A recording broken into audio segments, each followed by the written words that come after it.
I speak to you today with feelings of profound sorrow. Charles had survived family scandal, intense public pressure, and years of private tension, but nothing had prepared him for the moment and placed Meghan's secret plan directly in front of William. The king's calm expression disappeared almost instantly. What had started as a controlled royal discussion suddenly became deeply personal, and was not simply repeating a rumor. She was presenting a calculated proposal that could reopen one of the deepest divisions within the monarchy. Before we go deeper into what this could mean for the royal family, make sure to subscribe so you don't miss a single update. Charles knew everyone in the room understood what was at stake.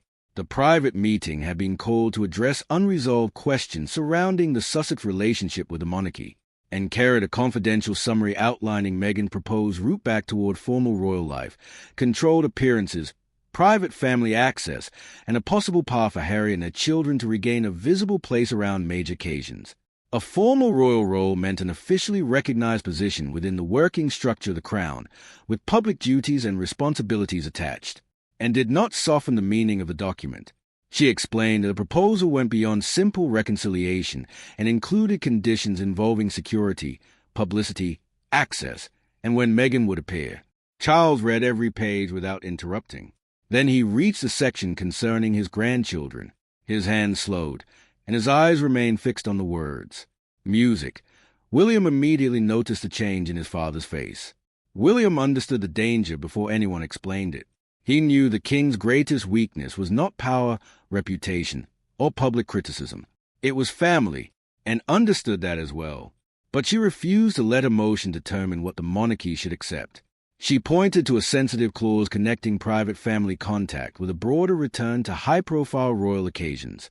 That made William question whether personal affection and institutional access were being deliberately tied together. Charles slowly removed his glasses and placed them beside the papers.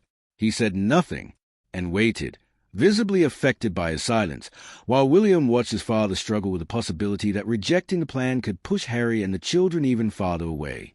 In that painful private moment, music, the discussion was no longer really about policy. It had become about guilt, loyalty, and the cost of choosing one family bond over another. William looked back at the proposal. He had not yet told Charles what he believed should happen, but his expression made one thing clear. He had seen something in Meghan's plan that frightened him even more than in confrontation. As Charles struggled with the emotional cost of saying no, William was preparing to explain why the proposal concerned him for reasons his father had not yet considered. The document had exposed a fault line, but the silence surrounding it was even more revealing. Charles saw a wounded family that he still believed could be repaired, and saw a risk that could grow if emotion replaced judgment. William saw something more dangerous, the possibility that an old conflict was returning in a new form. Meghan's proposal was forcing everyone to decide where family forgiveness ended, music, and royal responsibility began. Charles kept returning to the same painful reality. Music. Harry was still his son, and the grandchildren were still part of his family, regardless of how bitter the distance had become. That made any discussion about renewed access almost impossible for him to separate from regret. A working royal role meant an official position carrying public duties and responsibilities on behalf of the monarch. Charles understood that restoring even part of that standing would have consequences far beyond private family reunion, and remained firm because she believed the proposal blurred that boundary. She pointed William toward specific wording in the documented correspondence accompanying Meghan's plan. The wording suggested that participation was being requested without accepting the full restrictions normally placed on working members of the royal family, and carefully read the passages and then look directly at her brother. To her, the issue was not simply that Meghan wanted to be present. The concern was that she appeared to want freedom from the system while still benefiting from its visibility. Charles finally admitted what had been driving his hesitation. Rejecting everything, he said, could push Harry even farther away and make contact with the children more difficult. His words carried more pain than anger, and heard that pain, but she did not retreat. She knew guilt could turn a temporary emotional decision into a permanent institutional problem. William chose his response carefully. He told his father that reconciliation could not depend on giving Meghan a semi-official place beside the monarchy again. The prince could accept private family contact, music, but he feared creating a structure where one royal center operated through the palace while another operated independently abroad, drawing attention and authority without being subject to the same rules. Two competing versions of royal life, he warned, could confuse the public and deepen tensions that were already difficult to contain. William moved toward the door, then stopped with his hand resting on the handle. He turned back toward Charles and spoke quietly. "Music. This cannot be decided because we feel guilty." The king did not answer, but the sentence changed the mood in the room, and then revealed why she had become so certain about the danger. Music. Through an earlier documented exchange preserved in palace correspondence, she had already seen Meghan test the limits once before. Months earlier, one specific request had convinced her that the current proposal was not the beginning of the strategy at all. It was another stage of something that had started much earlier. That warning took them back to the moment and believed the entire plan had truly begun. Long before and confronted the proposal in front of William, there had been one smaller request. It was quiet enough to avoid public attention, but serious enough to concern her. At the time, it appeared almost harmless. Later, however, and would see it as the first move in a much larger strategy. Once she connected that earlier moment to the document now sitting before Charles, the pattern became impossible for her to ignore, and remembered how carefully contact had reopened. Messages between the Sussex household and royal representatives had begun focusing on family occasions, possible private visits, and whether old wounds could be softened without creating another public confrontation.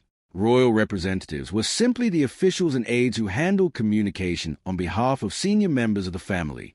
Charles had welcomed that limited opening because he believed personal contact might gradually reduce the bitterness surrounding Harry's departure.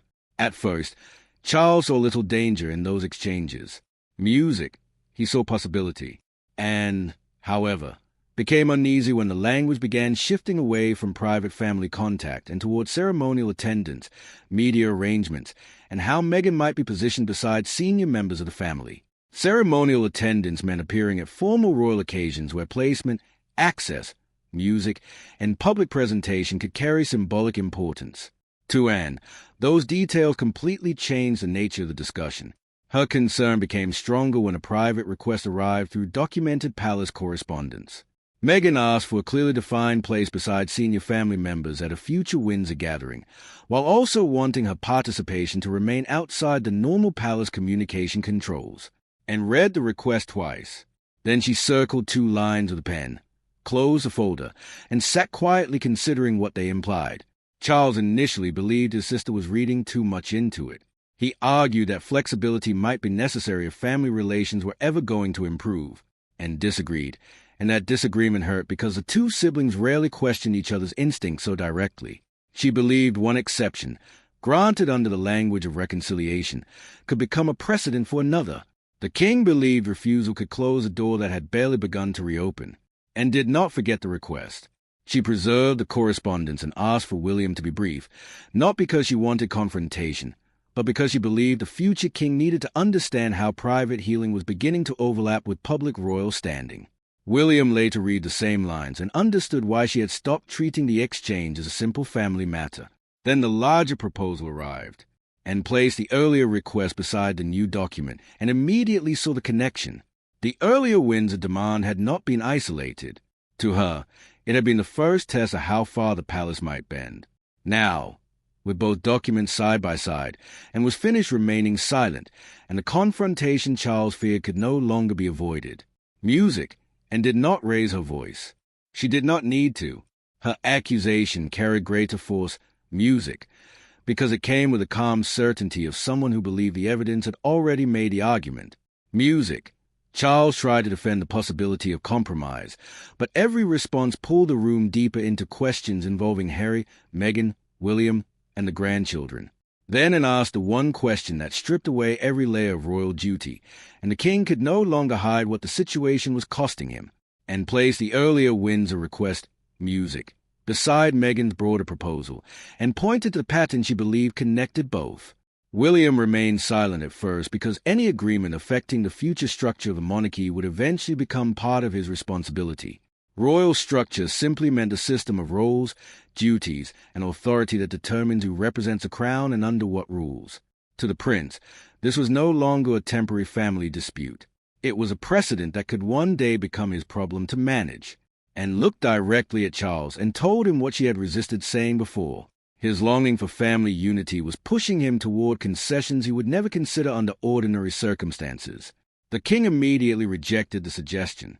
He insisted that wanting peace with his son did not make him weak. For a moment, his anger pushed back against the pain. Then it changed the question. She asked whether he was truly prepared to refuse if that decision meant seeing even less of Harry and the grandchildren. Charles pressed his fingers against his eyes. He pushed his chair back and turned away from the table. The silence that followed was heavier than anything spoken before it. Music and expression softened, but she did not withdraw the point. William finally broke his silence. Through a separate documented exchange passed to him by royal aides, he had received indications that Harry expected any meaningful reconciliation to include visible acknowledgement of Meghan's place within the wider family. The prince explained that the issue was becoming larger than private contact. Public recognition could easily be interpreted as a gradual restoration of influence, especially if appearances were made without the responsibilities expected from working members of the monarchy, and immediately focused on that distinction. She told Charles the real question was no longer whether Meghan physically returned to Britain. It was whether she could regain royal influence while remaining outside royal accountability. That possibility, she argued, could create a position with the visibility of royal life but without the limits that normally came with it. Charles slowly turned back toward the table. His face now showed exhaustion rather than anger. He looked at then at the proposal, and finally at William. If this were your decision alone, what would you do? The room had reached its emotional breaking point, but the next answer would determine whether Charles S. Payne changed policy or whether William drew a line his father could not. Part 3. William understood exactly what his father was asking. This was not simply a question about Meghan. It was a test of whether the future king would place family peace above institutional boundaries or decide that one painful refusal now could prevent years of instability later. He looked at Charles, then at Anne, and gave an answer that transformed the argument from an emotional dispute into a question of control. William spoke slowly because he knew every word would hurt. The monarch could influence private family access and invitations to major royal occasions, but working royal status depended on defined duties, public responsibility, and accountability to the crown. In plain terms, that status meant officially representing the monarchy rather than simply attending as a relative. The prince told his father that those two worlds could not be mixed whenever motion made the separation uncomfortable. Charles listened without interrupting, but the firmness in his son's voice unsettled him. He wanted Harry restored personally, not because he had forgotten the conflict, but because years of distance had already taken enough from the family. William understood that pain. Music. Still, he refused to accept official royal visibility as a price of repairing the relationship. To him, reconciliation obtained through public position would never represent genuine peace, and backed him immediately. She warned that informal exceptions rarely remained informal once the public had seen them happen. One prominent appearance could create expectation for another, and once those expectations became established, reversing them could look like punishment rather than simple boundary setting. A precedent was simply an earlier decision later used to justify similar treatment, and believed that was exactly the danger hidden inside the proposal. William then offered the clearest solution yet. Private reconciliation could continue without restriction from him, but Meghan would receive no automatic path back to representative duties, privileged ceremonial placement, or any semi-official role built around selective appearances. Music. He placed the proposal flat on the table and pushed it away from Charles. A family invitation must never become a constitutional negotiation. Charles felt those words more deeply than he expected. For a moment, he wondered whether his son had become too hardened by everything that had happened. Yet William did not sound angry. He sounded resolved. The future king was drawing a boundary not against family, but against allowing family pain to become leverage over the institution he would one day inherit, and added one final condition. From that point forward, every request had to be clearly identified as either personal or connected to the crown.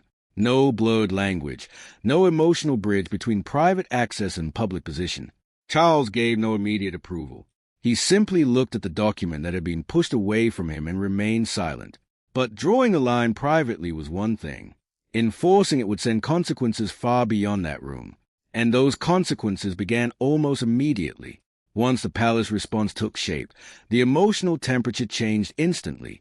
What had been presented as a possible bridge toward reconciliation was now being divided into two separate paths: family on one side, royal authority on the other.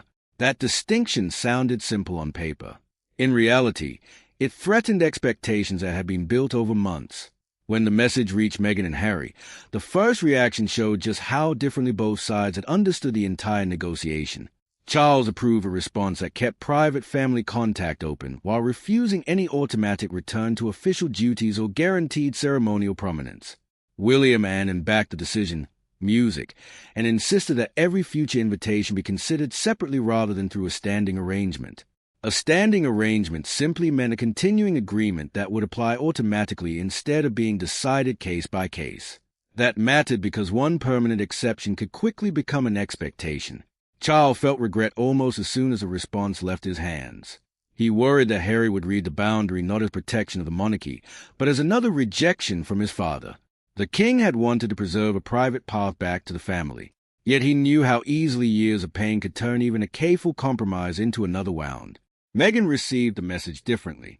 Through the written response returned to the Sussex household, she focused on what she saw as an unequal offer: family acceptance without meaningful public recognition. Harry tried to support her frustration, but the wording unsettled him. He could also see that his father had deliberately left the personal door open, and that made the situation harder to dismiss as complete refusal. Then a second message arrived. Charles read it once, then again. The Sussex side asked whether the grandchildren would be treated differently from their parents at future royal occasions.